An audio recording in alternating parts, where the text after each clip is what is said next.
Hi, it's Mike with Beach Home Inspections. Here's some more maintenance tips for you.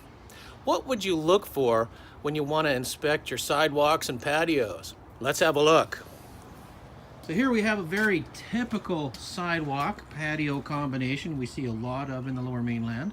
So the first thing I'm going to look for is the slope. We want to make sure that the slope, and yes it is sloped, of this sidewalk lets water roll off of it away from the foundation of the home, and we can see that that is doing what it should be. The next thing I want to look for is cracks or any upheaval, and I don't see anything on this one, so we don't have any trip hazards. That's really good.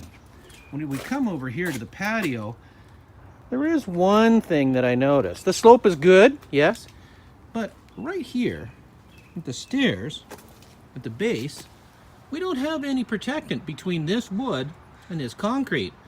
That's going to cause that wood for this stair to rot prematurely.